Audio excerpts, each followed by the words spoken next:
So I wanted to do a series leading to Easter, talking about love at a different level. And most of us know what I'm calling human love, pedestrian love, run-of-the-mill love. But we get introduced, Jesus introduces us to divine love, what I'm calling epic love. And so I want to start today reading from the Gospel of Matthew, and we started the new year with the Sermon on the Mount in the Beatitudes, and you remember going through that, and then I'm following it with the teaching that Jesus continues when he talks about love at a different level. But what we're learning, before we read the scripture, what we're learning is Matthew is putting together very carefully Jesus as the new Moses. The new Moses. And so what you have to remember is there are people who are having a really hard time making this transition. Anybody here have a hard time letting go of stuff? Anybody? Who here, just for grins, who has a hard time letting go of stuff, like stuff? Your garage is nasty. Your basement's packed. Your closets are overflowing, right? I don't know how to let go of that. I probably should. They have a rule, right? Some of you have been through some of these classes. They have a rule. If you haven't used it in a year, you should what? But what do you say to yourself? You never know. You just never know, all right? So free confession, who has a hard time letting go? Now, the problem is you're probably married to the other person, right? Who can just chuck it at no, right? But we can have a hard time letting go of our stuff. The other thing that we need to remember is we can have an even harder time letting go of our beliefs, our mentality. And so this is written to a community of people who grew up with Moses, who cut their teeth on Moses. All right? Just so that I know my audience, although I know most of you online, I can't see, but you can send me an email. Who here cut your teeth on some kind of Christian religion? You cut your teeth on some kind of, in other words, you grew up with it, mom taught it, grandma taught it. All right? Now, just so I know the variety here, how many Baptists do we have in the house? Baptists, all right? Only 3 of you admit it, all right? Fine. I'm just kidding. Catholics? Oh, boy, domination. All right.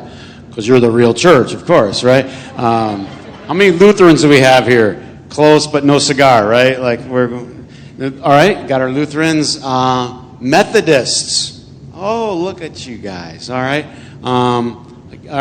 Presbyterians, a little more high society. There we go. I see you folks. All right.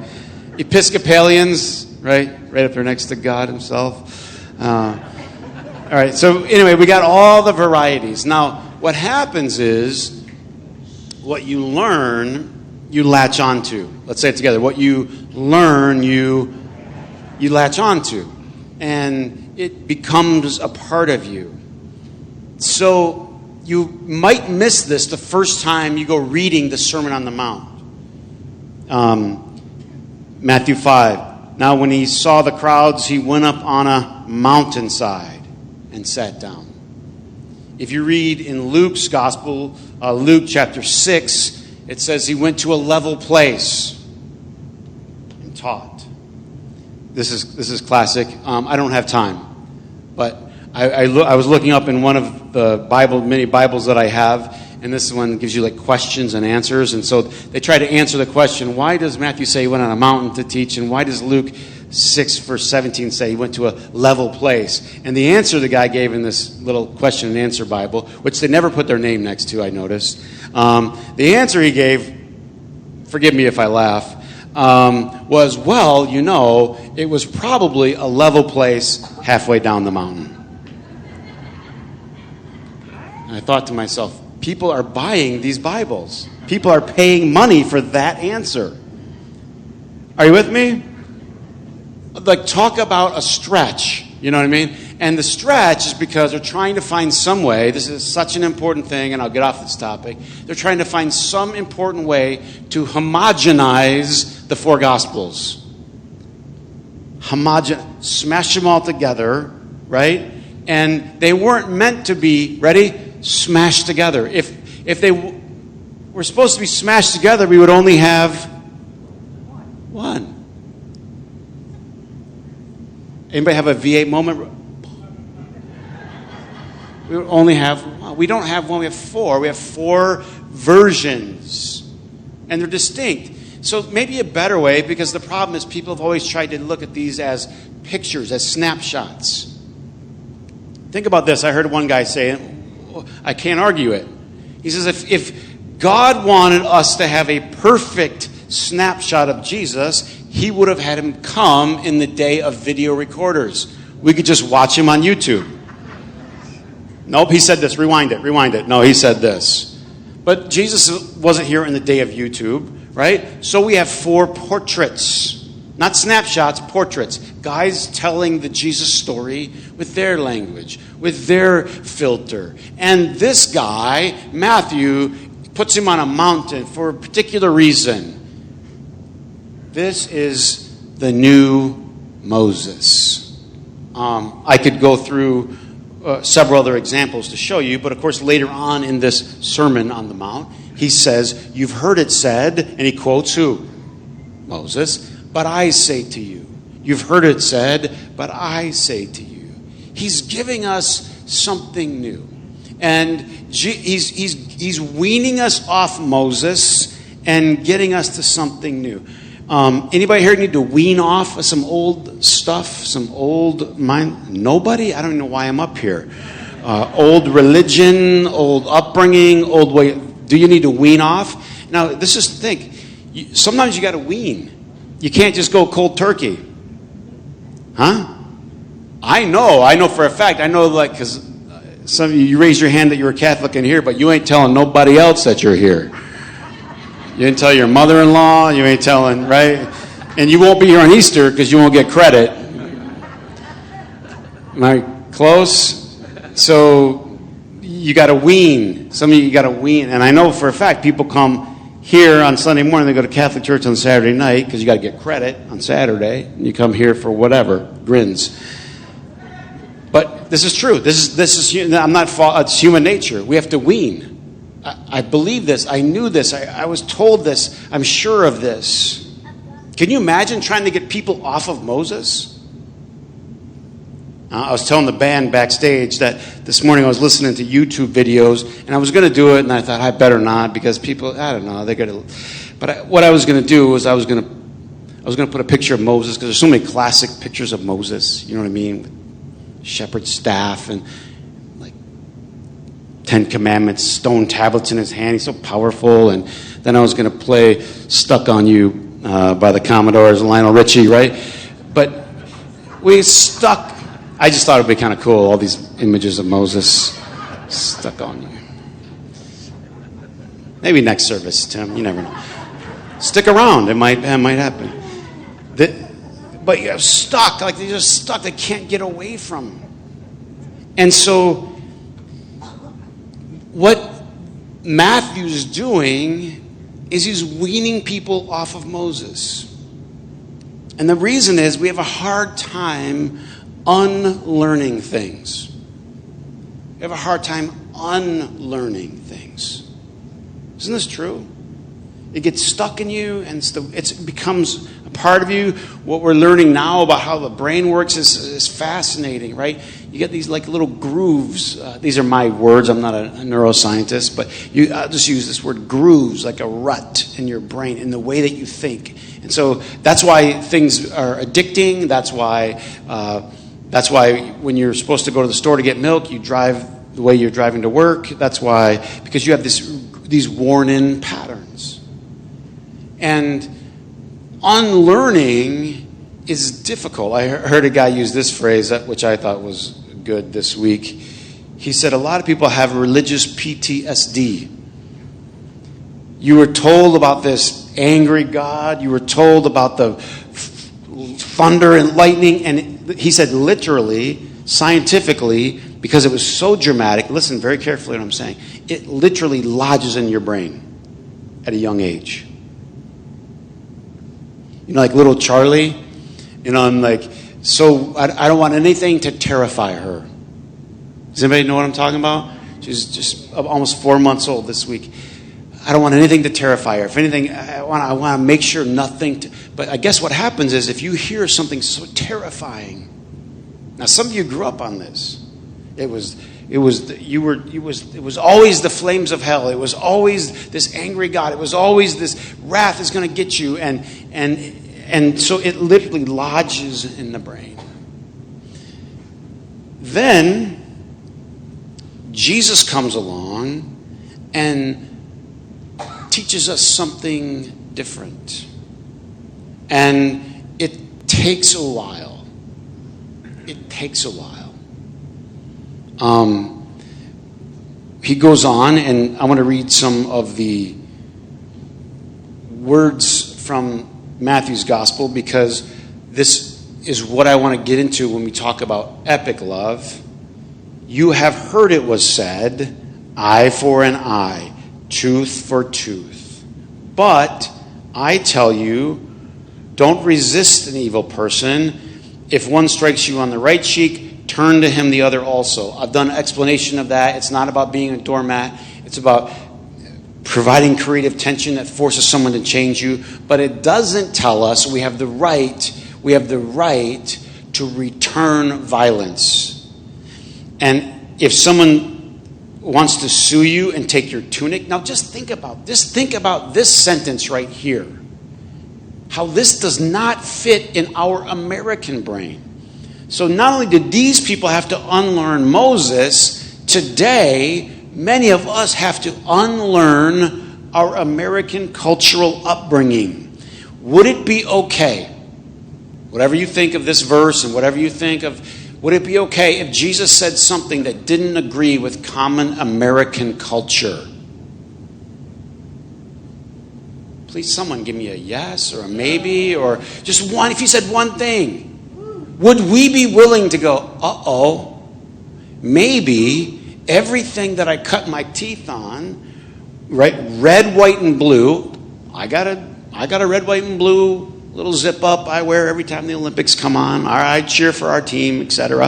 Are you with me? Some of you, don't throw things. I haven't even finished the thought yet. Some of you are throwing with daggers in your eyes. How dare you? What if Jesus said something that didn't fit? Of course he said things that didn't fit. That's what got him killed. He said things that didn't fit his culture. He says things that don't fit our culture. He said things that didn't fit Jewish culture. He said things that didn't fit the Roman culture. If someone wants to sue you, take your tunic and take your tunic. Let him have your cloak as well. He's saying, because they would have an undergarment and an outer garment. He says, if someone wants to take one of your garments, give them both. That's not how we operate. Are you with me? Let's just admit it. Let's just be okay with it for now. Let's stew on it. Let's get mad at me in the afternoon. But let's just admit this is what he said, right? If someone wants one of them, you give them both. This is absolutely, if we're honest about it, completely contrary to the way most of us were raised. We just quoted other Bible verses. True? I'm literally just trying to put Jesus up here, like in a hologram. Whoop. And if he were to say things, you go, what? No, I don't want you to sue him. Just give him the other cloak. By the way, if you have two, and most people only had two, they didn't have closets like we have today. No walk-in closets in Bethlehem. Are you with me? That was it. You were what? Naked. By the way, again, I think a creative way of saying something. It's not about being literal, but it's about understanding what Jesus was trying to do in the way he taught people to respond to what was happening around them. If someone forces you to go 1 mile, do what?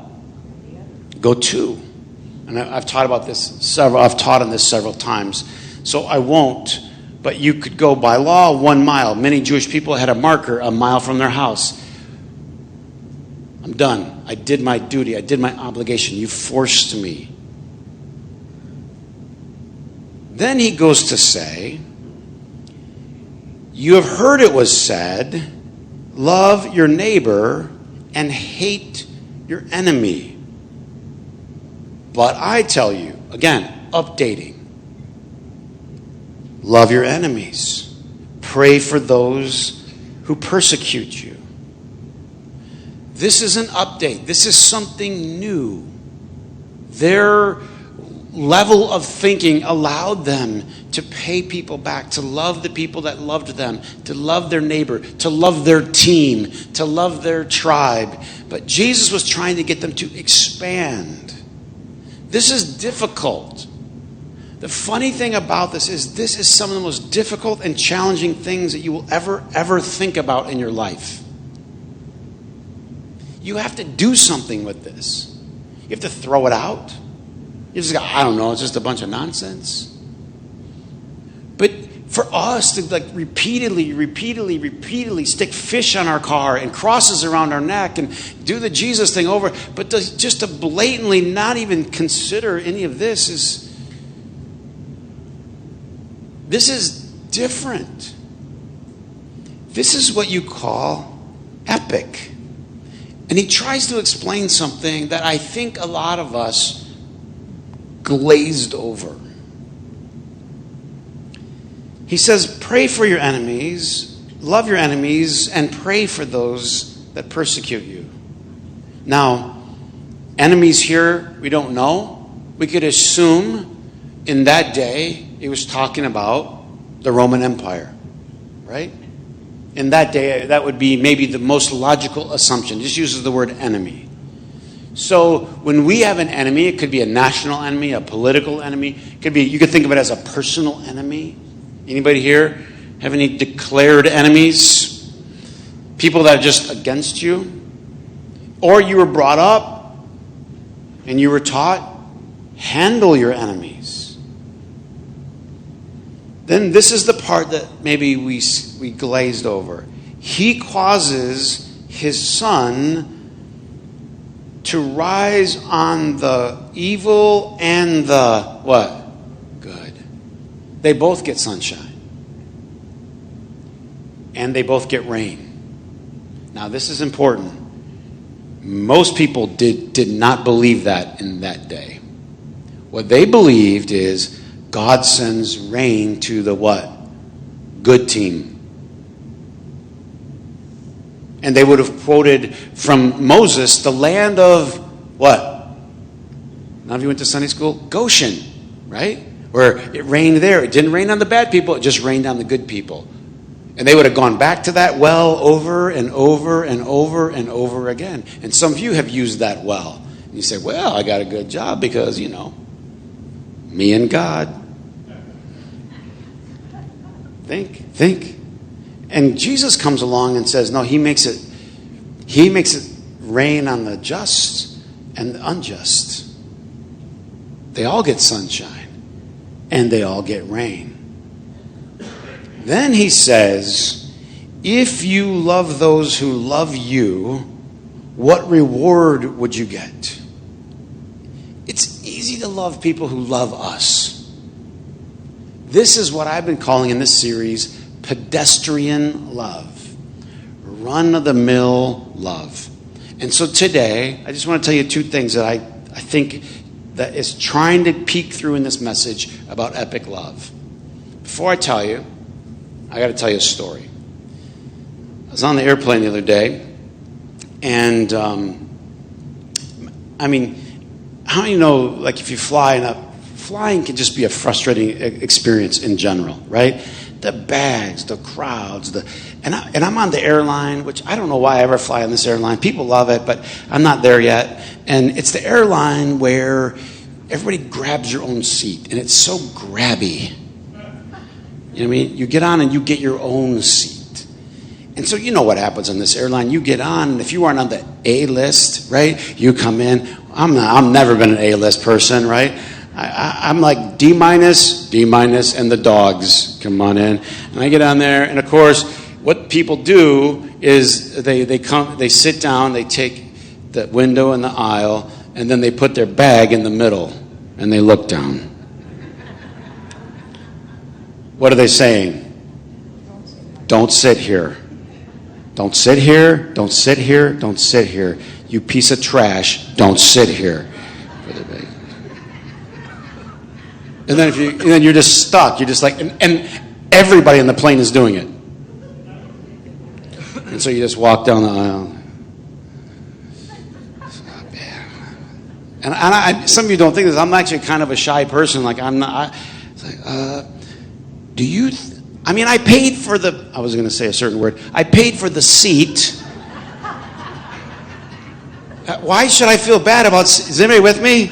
Does anybody have my personality though? Like this is like I feel like I'm invading their privacy or something. And would it be okay if I sat near where your bag is? I'll just use half, and you can still keep, And I squeeze in there, and they look up at you like you're nuts. Like, what about all the other middle seats that you could have chosen? Is anybody with me? So I sit down. This is true. I'm in a bad mood. They're in a bad mood, right? We're all in a bad mood. And the plane takes off, and I just go, okay, I'll do the same thing. And I look over to my right, and there's a family, and now I'm flying with Charlie a lot, and it's like, yeah, I get it. Like someone told me, take goodie bags. Take thank you chocolates to everyone that's around you and just pass them out, so that you're apologizing in advance for the noise that she's going to make, right? And so I get the stress that parents, I look over, and in the aisle over here, there's two little kids and a mom doing her best. You know what I mean? They're, what time are we landing? What time, And the little kids are like putting their feet up on the seat because they have. Is anybody with me? Does this get annoying when someone's like, you ever had the guy behind you that's always needing to get up and he's pulling on the back of your seat and your head's always going like, you're like, bro, I'm on the other side of this seat. It's as if this little, that thick seat, you have no concept that there's someone on the other side of. Is anybody with me? And you're like, bro, I'm here. And when people put their feet, you can definitely feel it, right? Well, these kids, not only were they putting their feet, they started doing like kids do, da-da-da-da-da-da-da. And I started wincing like, this is not going to be good. Is anybody with me? You know how this is escalating? Like, this is not going to be good. Our flight's going to be on the news. Our flight is going to be on the news. And these little kids are just like, and mom's like, please, honey, no, don't do that, because she can feel that. What do? I don't care. All of a sudden, the lady in the seat turns around, and I'm like, Lord Jesus. And she goes, honey, that feels so good. I've been wanting a massage all day. She said, could you just go all the way up and all the way down? True story. You could feel the tension, and she just popped it. Everyone around her laughed. And she started talking to this little kid, making this little kid laugh. True story.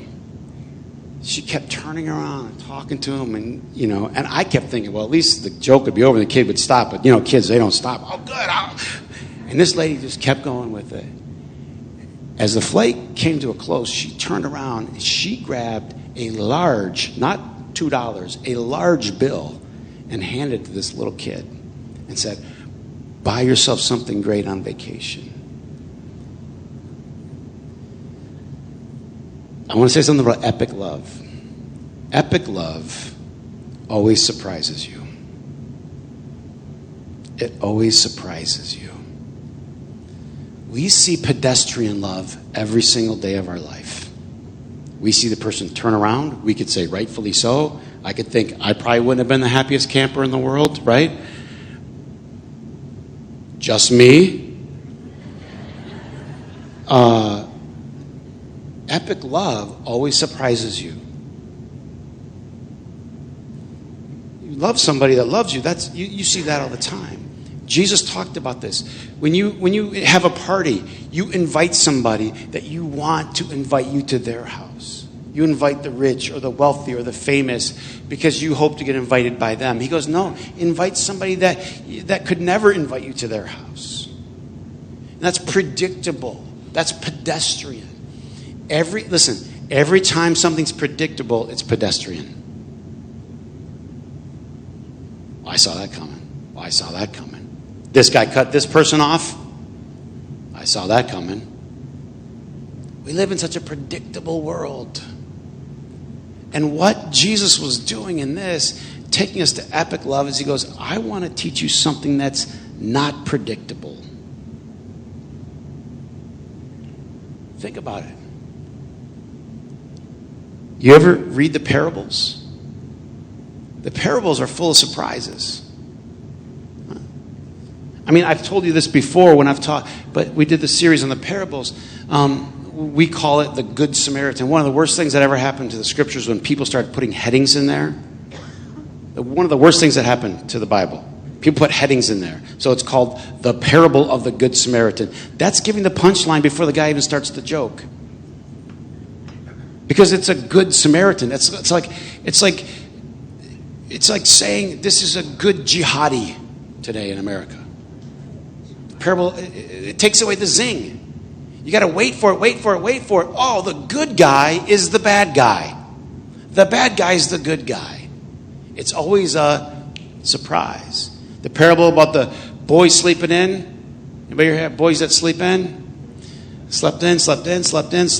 Got paid the same as the guy that got up at the crack of dawn. All of Dad's conventional wisdom. Early bird gets the worm. Out the window. That's a parable you never want to show your kids. You want to show them when they're 40, not when they're 14. Sleep in. He gets paid the same as the other one. It's a parable of God's sloppy grace. About God's epic love. It's always a surprise. So if it's predictable, it's pedestrian. And the parables always have these surprises. Just as I was shocked, stunned at what this lady did. Because I thought after a while she'd go, oh, okay, honey, so settle down. And she just kept it up. And then to turn around and hand her a boatload of money, it has to surprise.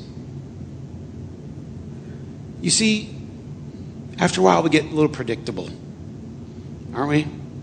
And I mean, I like some predictable things. I like coffee the first thing in the morning. The first thing. Anybody? Like, just have it there, have it ready, have it hot, the right kind. I don't need any surprises when it comes to my coffee, right? We get these little patterns going. I learned this from a guy this week who was a psychologist and studied in this field, and he said, we can either be a product of the patterns of our past, or we can tell ourselves a new story. A product of the patterns of our past, or we can tell ourselves a new story. What do you mean? He told this story about a guy who had who spoke with a stutter.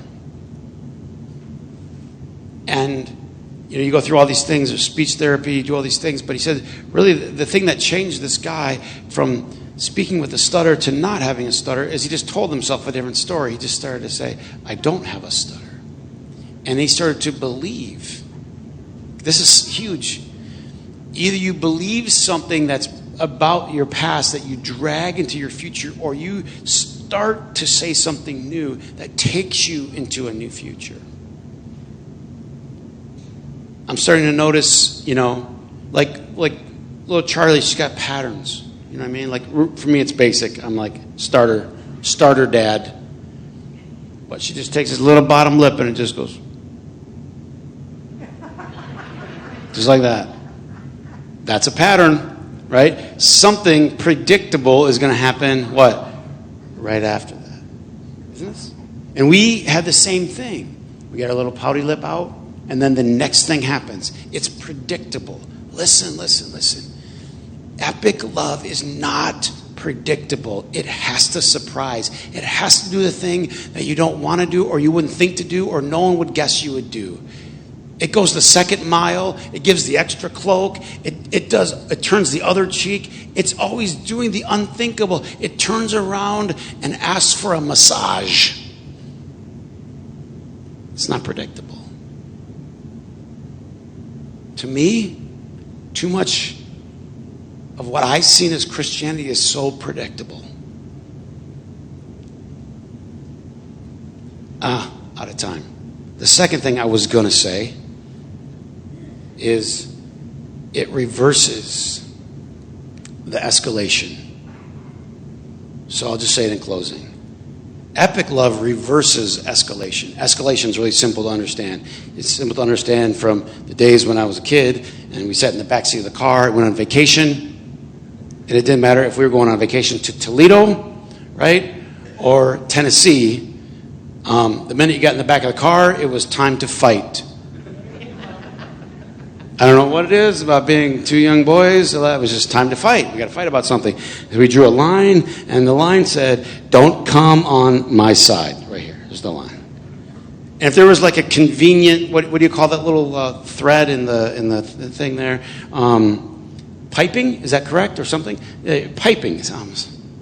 I got it going on today. Piping right there. So as soon as my brother drew the line, because he was older, he always got to draw the line. Put my hand across it. Just touch it.